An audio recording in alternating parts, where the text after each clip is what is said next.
Sueli, primeiro queria te agradecer pelo convite, né? Vamos ter vários vídeos aqui, assim como no consultório. É um prazer estar aqui. Me senti muito bem acolhida logo que eu cheguei, né? O trânsito, enfim, foi todo esse movimento. Preparasse um rico de um chazinho, que a gente começou falando sobre regulação emocional, né?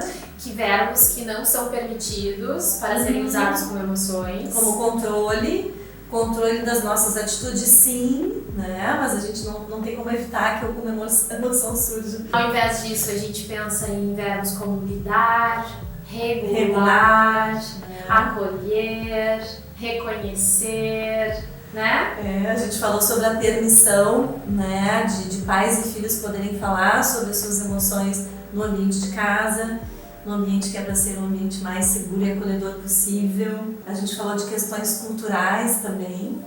A gente falou de algumas questões mais teóricas, né? Com base nisso que a gente chama de teoria evolucionista das emoções, que pauta o nosso trabalho, de que as emoções elas têm um componente biológico. Perfeito.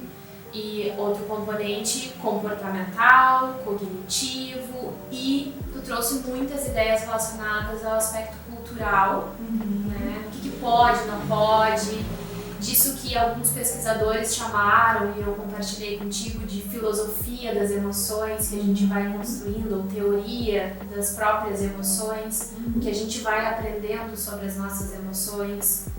A questão de gênero, de meninos, meninas, né? Que muitas vezes recebem essas mensagens distorcidas, como se menina não pudesse sentir e expressar raiva e menino em relação ao medo.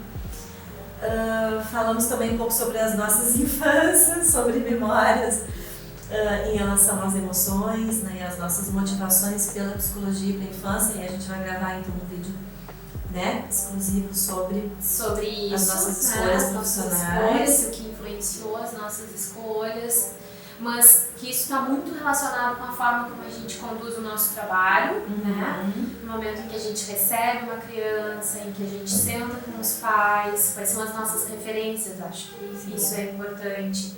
Compartilhei aqui que talvez a emoção mais difícil para mim durante a infância tenha sido o medo, né? Que hoje, em retrospectiva, eu percebo isso, mas que no momento ali talvez não soubesse o que estivesse acontecendo.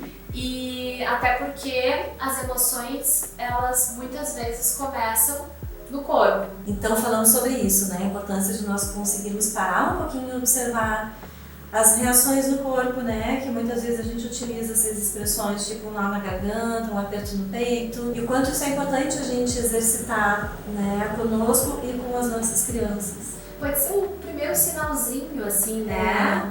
Pra gente começar... Pode ser que a criança não entenda muito bem. Eu não sei, tô com um frio na barriga, eu não sei muito bem o que é, mas é um estado de alerta, aconteceu alguma coisa, está me mobilizando, é uma emoção. E acho que uma outra ideia importante é que alguns pesquisadores encontraram, né, esse achado de que para alguns pais pode ser aversivo lidar com uma expressão emocional dos seus filhos, das crianças. E especialmente quando se trata de emoções desagradáveis de sentir, como raiva, medo, tristeza, nojo, né? Que a gente vai explorar cada emoção em vídeos aqui, né? Isso, começando pelo medo, né? Já que é algo que talvez a gente compartilha com uma memória bem vívida das nossas experiências infantis. Acho que é isso, a gente vai ter que encerrar pelo nosso tempo. Mas uma palhinha, né? Um pouco do que está por vir aí. Ótimo.